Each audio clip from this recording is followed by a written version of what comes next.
ये बिल्कुल नहीं कहा जा सकता कि कबीर साहब भगवान नहीं मानते, ईश्वर नहीं मानते, परमात्मा नहीं मानते। कबीर साहब भगवान, ईश्वर, परमात्मा, देवी देवता सब मानते हैं, लेकिन हाँ वहां नहीं मानते जहां पर अधिकांश लोग मानते हैं। अब कोई व्यक्ति ईटा खड़ा करके सिंदूर का 5 लेप लगा दिया, थोड़ा सा चंदन लगा दिया, टीका लगा दिया और कह दिया कि वही भगवान है। कबीर साहब कहते हैं भैया मैं यथार्थवादी हूं, मुझे दिखाई दे रहा है कि वो ईटा है, वो पत्थर है, वो बांस का खूंटा है। तुम मुझे विवश कर नहीं कर सकते, मुझे दिखाई दे रहा है कुछ और तुम कहते हो देखो कुछ और, मैं कुछ और नहीं देख सकता। जो दिखाई दे रहा है वही मैं कहूंगा। कुछ लोगों ने कहा नहीं, धर्म के मार्ग में चलता है कि मानो तो देव न तो पत्थर, मानने से पत्थर भी देवता हो सकता है। कबीर साहब कहते हैं कि मेरा यथार्थवादी चश्मा, मेरा यथार्थवादी दृष्टिकोण कहता है कि मानने से कुछ नहीं हो सकता, जो है वास्तविकता उसकी वही रहेगी। लोगों ने कहा नहीं ऐसा होता है धर्म के जगत में, मानो तो देव न तो पत्थर, मान लो, विश्वास कर लो, भरोसा कर लो तो पत्थर भी देवता हो सकता है।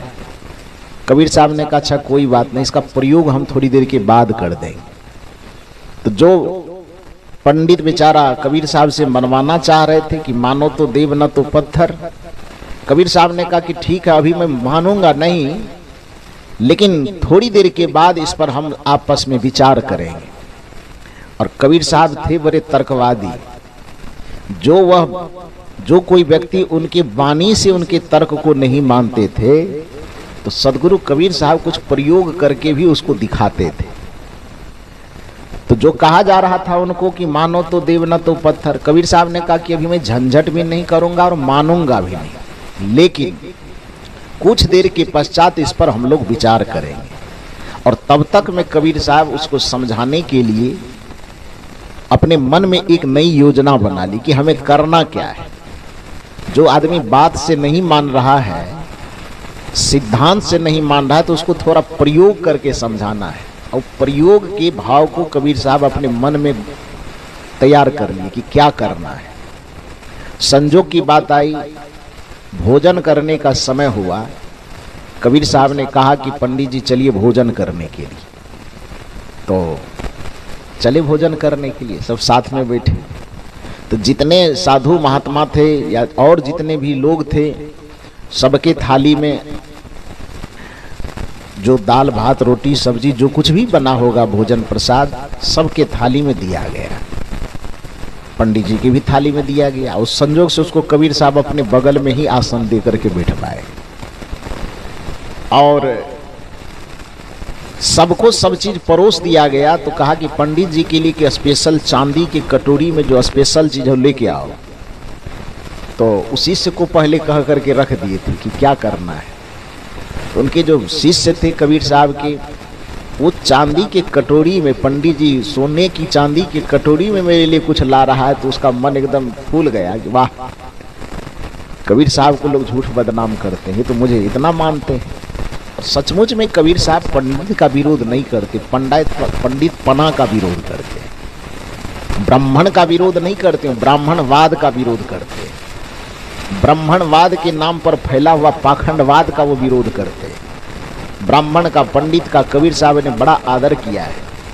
वस्तुतः ब्राह्मण का अर्थ होता था ब्रह्म जानति इति ब्रह्मणः, जो ब्रह्म को जानता हो उसे ब्राह्मण कहा जाता है। जिसकी बुद्धि प्रज्ञा शक्ति से परिपूर्ण हो चुकी हो उसको पंडित कहा जाता था। लेकिन कुछ लोगों ने उस ब्राह्मण को, उस पंडित को एक जाति के लिए, एक वर्ग के लिए, एक वर्ण के लिए उसको निर्धारित कर दिया, जबकि ऐसा नहीं था। जैसे आज इस भारतीय संविधान के तल पर आकर के कोई भी व्यक्ति जो पढ़ लिख करके डिग्री हासिल कर सकता है, वो प्रोफेसर, डॉक्टर, इंजीनियर, कलेक्टर बन सकता है। कलेक्टर बनने की कोई बिरादरी है क्या? जाति है। इंजीनियर बनने की कोई जाति है? तो योग्यता कोई भी साबित करे, पढ़े लिखे योग्यता साबित करे, और योग्यता साबित करने से कोई भी प्रोफेसर बन सकता है, कोई भी डॉक्टर बन सकता है, कोई भी इंजीनियर बन सकता है, कोई कलेक्टर बन सकता है, और आगे चल करके कोई ऐसी व्यवस्था आवे, कोई ऐसा राजतंत्र आवे और वो कहे कि नहीं, या योग्यता के आधार पर तय नहीं होगा, बल्कि जिस घर में कलेक्टर होगा उस घर में जन्म लेने वाला हर एक व्यक्ति कलेक्टर होगा, और जिस घर में इंजीनियर होगा उस घर में जन्म लेने वाला हर एक आदमी इंजीनियर होगा। तो सोचिए डॉक्टर और इंजीनियर का क्या हाल होगा, बिगड़ जाएगा ना। वस्तुतः doctor, engineer, professor, collector, SP, IG, DIG यह कोई वर्ग नहीं है, कोई वर्ण नहीं है, बल्कि व्यक्ति पढ़ करके, लिख करके अपनी क्षमता और योग्यता को साबित कर दे, तो चाहे वह किसी वर्ग में हो, किसी वर्ण में हो, किसी संप्रदाय में हो, किसी मजहब में हो, चाहे वह स्त्री हो कि चाहे पुरुष हो, अपनी योग्यता को साबित करके उस पद पर वह जा करके बैठ सकता है। उसी प्रकार से एक जमाने में ऐसा समय था जिस समय में यदि कोई व्यक्ति ब्रह्म को जान ले, तो चाहे वह किसी भी वर्ण का हो, किसी भी वर्ग का हो, वह ब्राह्मण कहलाता था, और जो अपने प्रज्ञा में स्थित हो जाए वह पंडित कहलाता था। लेकिन आगे चल करके चालाक लोगों ने ये रहने नहीं दिया। कबीर साहब का विरोध पंडित से नहीं और ब्राह्मण से नहीं है। कबीर साहब का विरोध इस बात से है कि जो चीज योग्यता से हासिल होने वाली थी उसको तुम एक वर्ग में, एक वर्ण में, एक जाति में तुम बांध क्यों दिया भाई। और जिस दिन उसको तुम एक वर्ग, वर्ण और जाति में बांध दिया, उस दिन ब्राह्मणत्व की मर्यादा घट गई, उस दिन पंडित की मर्यादा घट गई। बल्कि कबीर साहब सच्चे ब्राह्मण और सच्चे पंडित की मर्यादा तो इतनी करते हैं कि अपने बीजक के अंतर्गत बारंबार कहते हैं कि पंडित से बोलिए हितकारी, मूर्ख से रहिए झकमारी। कई जगह पोथी पढ़ पढ़ जगमुआ, पंडित भाया न को, अढ़ाई आखर प्रेम का, पढ़े सो पंडित हो। साहब कहते हैं कि जो प्रेम को पढ़ना जानता है, जो करुणा को पढ़ना जानता है, जो दया को पढ़ना जानता है, जो सत्य को पढ़ना जानता है, जो अहिंसा को पढ़ना जानता है, जो सहनशीलता, क्षमाशीलता को पढ़ना जानता है, चाहे वह किसी वर्ग में जन्म ले, किसी वर्ण में जन्म ले, किसी देश में जन्म ले, किसी काल में जन्म ले, उस सबको पंडित और ब्राह्मण कहना चाहिए। इसमें हमको कोई आपत्ति नहीं है। तो मैंने कहा कि कबीर साहब को पंडित से तो कोई विरोध नहीं था, ब्राह्मण से विरोध नहीं था, बल्कि यदि कोई कैसा भी, अब गोस्वामी जी की परिभाषा के अनुसार यदि कहे पूजिए विप्र शील गुणहीना, नहीं शूद्र गुण ज्ञान प्रवीणा, तो इस जगह कबीर जैसे ज्ञानी को आपत्ति होना चाहिए। होगा कि नहीं होगा? यदि कोई शील गुण से संपन्न हो तो किसी भी वर्ग का हो, किसी वर्ण का हो, वो पूजनीय है, वो आदरणीय है। और शील गुण से रहित हो, दुराचरण से युक्त हो, पथभ्रष्ट हो, चरित्रहीन हो, तो चाहे वो किसी भी वर्ण से हो, वो निंदनीय है। अब प्राचीन काल में होता भी यही था।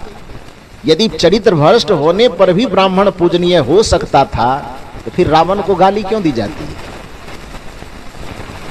रावण को गाली नहीं दिया जाना चाहिए गोस्वामी जी के ही अनुसार, क्योंकि गोस्वामी जी कहते हैं कि यदि शील गुण से भ्रष्ट भी हो कोई, यदि वह ब्राह्मण तो पूजनीय है, तो फिर रावण कौन है?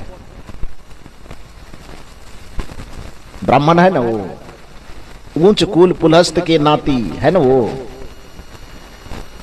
गलती क्या हुई? हालांकि हम लोग जब साहित्य के अध्ययन करते हैं तो जितनी बड़ी गलती रावण की बताई जाती है उतनी बड़ी गलती रावण की है नहीं। उससे बड़ी बड़ी भयंकर गलती करने वाले आपके देश में छिपे। अंतर इतना है कि अब कहावत है ना कि अपने दही को कोई खट्टा नहीं कहता है। रावण कहीं बाहर का था, श्रीलंका के रहने वाले, उस समय लंका कहलाता था, आज शायद श्रीलंका उसी को कहा जाता है। तो वहां के रहने वाले थे, तो उसकी छोटी सी गलती को भी आपने बड़ा चढ़ा करके दुनिया के सामने दिखाया। उसकी गलती को आप दिखा भी रहे, सबसे भयंकर गलती यह दिखा रहे हैं कि उन्होंने माता सीता का अपहरण कर लिया। यही दिखाया जाता है ना शास्त्रों में। लेकिन उनकी मर्यादा भी यह है कि सीता मैया का हरण करने के बावजूद भी जो आदमी पंचवटी से उठा करके उसको लंका ले जा सकता है, उस व्यक्ति को इतना सामर्थ्य है कि उसको अपने घर में भी ले जा सकता है। ले जा सकता है कि नहीं?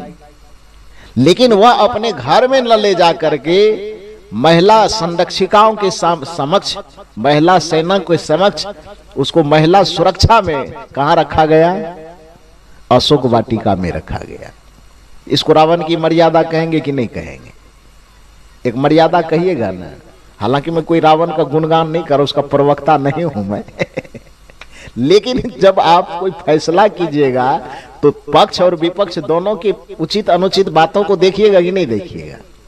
और उसी के जगह पर जिसको हम देवताओं का राजा कहते हैं, देवताओं के राजा का क्या नाम है? इंद्र। इसलिए उसको देवराज इंद्र कहा जाता है, जो स्वर्ग के अधिपति हैं। जिस स्वर्ग में आप और हम जाना चाहते हैं, उस स्वर्ग का अधिपति राजा इंद्र, उन्होंने क्या किया भाई? अपने गुरु की पत्नी, एक ऋषि की पत्नी, एक संत की पत्नी, गौतम ऋषि। गौतम ऋषि की पत्नी का क्या नाम है? अहिल्या। वो अपहरण करने की बात तो छोड़िए, उसके साथ क्या किया वो? एक तो ऋषि है वो, गुरु तुल्य है वो, गुरु की पत्नी के साथ जाकर के उन्होंने व्यभिचार किया। इंद्र का कुकर्म ज्यादा बड़ा है कि रावण का कुकर्म? फैसला थोड़ा सा बताइए ना आप लोग। और यदि यही बात कबीर साहब के मंच से कहा जाता तो लोग कहते हैं कि कबीर पंथी से बड़ा उठपटांग बोलता है। इसमें उठपटांग है क्या? सवाल सीधा सा है कि एक आदमी, रावण नाम का व्यक्ति, सीता मां का अपहरण, वह भी दुश्मनी में किया। शौक से आकर के रावण ने पहले आग में हाथ नहीं डाला। कारण चाहे कुछ भी हो, उसकी बहन का नाक कान काटा गया। तो स्वाभाविक है कि दुनिया का कोई भी भाई होगा, यदि स्वाभिमानी है वो, उसके बहन के साथ कोई व्यक्ति छेड़छाड़ करेगा, कोई भी व्यक्ति, उस भाई का दायित्व क्या होता है ये बताइए। जिसने उसके साथ छेड़छाड़ किया है, उस भाई का यह धर्म होता है, उस भाई का यह फर्ज होता है कि सामने वाला चाहे वह कितना भी ताकतवर हो, उससे जाकर के लड़ना चाहिए, उससे जाकर के अड़ना चाहिए। इसी में उसका स्वाभिमान बचा रह सकता है ना? रावण ने वही किया। हालांकि उसको लड़ने का और कोई तरीका अपनाना चाहिए था, राम जी से और हाथापाई करना चाहिए था, तो शायद उसकी मर्यादा थोड़ी उतनी नहीं घटती। लेकिन चूक हुई दुश्मन को। हालांकि ये कहा जाता है कि प्रेम और युद्ध में सब न्याय माना जाता है, तो सामने वाले को पीड़ित करना है तो पीड़ित करने का तरीका जो उन्होंने चुना वो तरीका गलत है। उन्हें सीता मैया का अपहरण नहीं करना चाहिए था, वह कर लिया, ठीक है।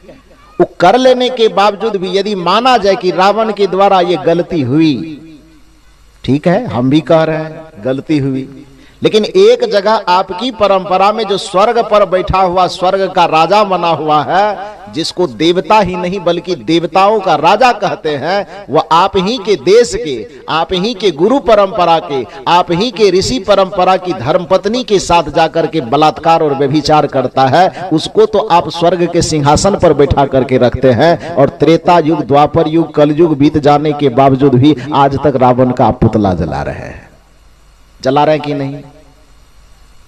उतनी भयंकर गलती। अब इंद्र से यदि उसकी गलती की तुलना की जाए तो पुतला रावण का जलना चाहिए कि पुतला इंद्र का जलना चाहिए?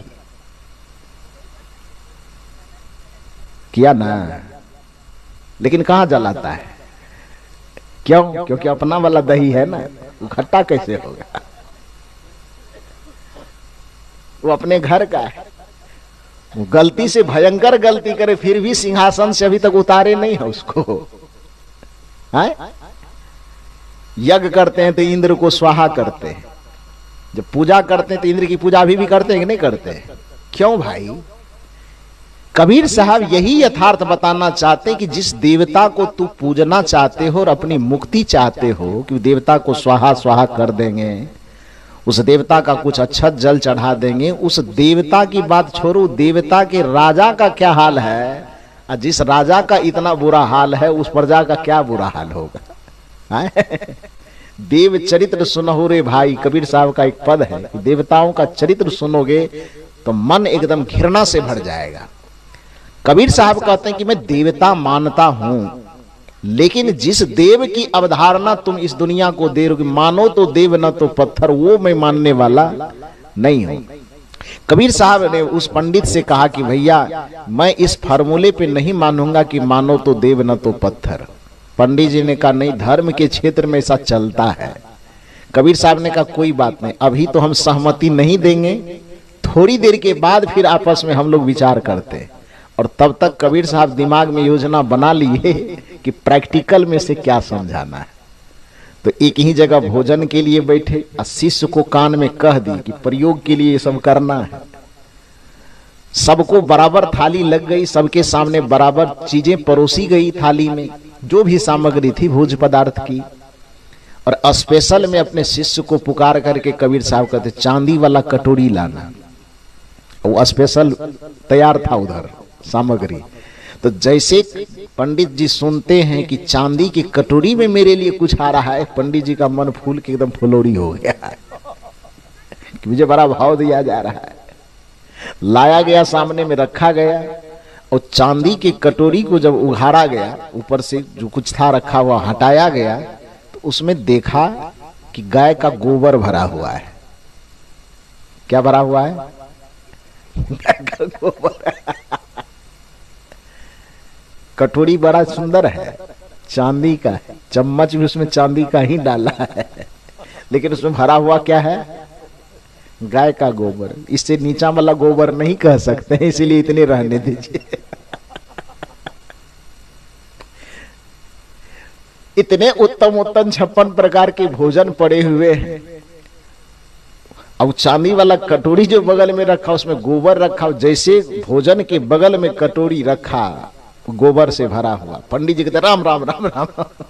के क्या हुआ पंडित जी? का इतने अच्छे अच्छे भोजन देने के बाद बगल में ये गोबर देने की क्या जरूरत थी?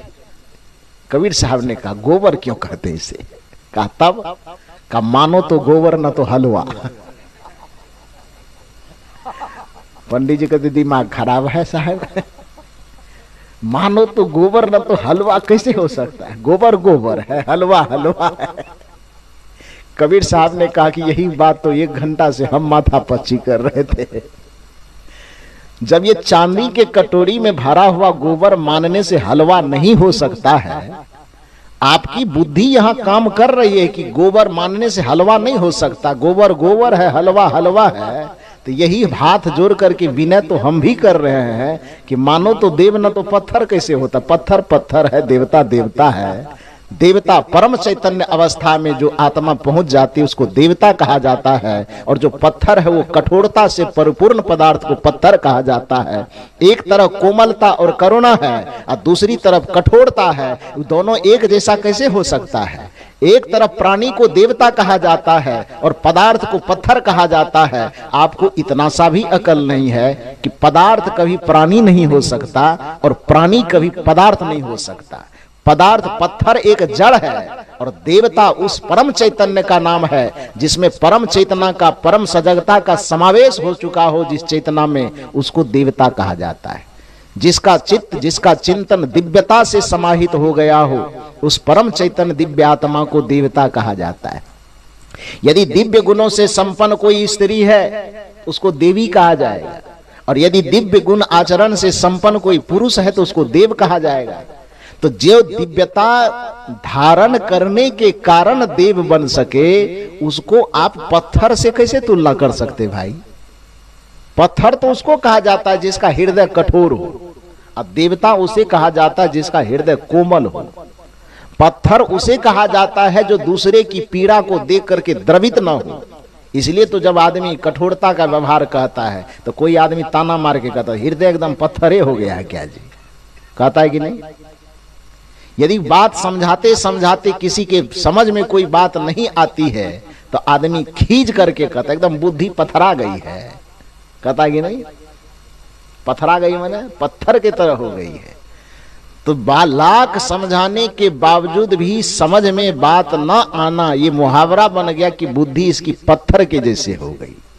किसी के हृदय में संवेदना का न होना, किसी के हृदय में दया का न होना, किसी के हृदय में करुणा का ना होना, किसी के हृदय में क्षमा का ना होना, प्रेम का ना होना, दया का ना होना, यदि ऐसी अवस्था आ जाती है किसी के हृदय में कि उसके हृदय में दया, क्षमा, प्रेम, करुणा, संवेदना, सहनशीलता नहीं रहती है, तो देखने वाला आदमी का तब उससे कुछ मत कही, वो एकदम हृदय पत्थर है, उसका कठोर हृदय का है। कहता है कि नहीं कहता है? तुलना करुणा से होती है, प्रेम से होती है, सत्य से होती है। राम को देवता इसलिए कहा जाता है क्योंकि राम को सत्य का अवतार माना जाता है। कृष्ण को देवता इसलिए कहा जाता है क्योंकि कृष्ण प्रेम के अवतार माने जाते हैं। और शिव को देवता इसलिए कहा जाता है क्योंकि वो करुणा के अवतार माने जाते हैं ना। शिव पत्थर होने के कारण देव है इसलिए नहीं है, बल्कि शिव करुणा से संपन्न होने के कारण देव है। राम दशरथ के पुत्र होने या मूर्ति होने के कारण देव नहीं है, बल्कि श्री राम सत्य होने, सत्यव्रती होने के कारण देव हैं। यदि कृष्ण को आप देव कहते हैं तो कृष्ण केवल और केवल पत्थर की मूर्ति होने के कारण देव नहीं है, बल्कि कृष्ण प्रेम के उदात्त स्वरूप होने के कारण, प्रेम के स्वरूप होने के कारण कृष्ण देव हैं। तो आज भी किसी में यदि उस प्रेम का उद्घाटन हो जाए तो कृष्ण की तरह देवताओं की पंक्ति में शामिल हो सकता है। आज भी किसी के हृदय में करुणा का उमार आ जाए, इतनी करुणा हो जाए कि दुनिया के दुखों को देख करके उसका हृदय पिघल जाए और दुनिया के दुखों को दूर करने के लिए अपना तन, मन, धन, जीवन सर्वस्व अर्पण कर दे, तो वो शिव के तुल्य देव हो सकते हैं। यह हमारी भारत की संस्कृति कहती है।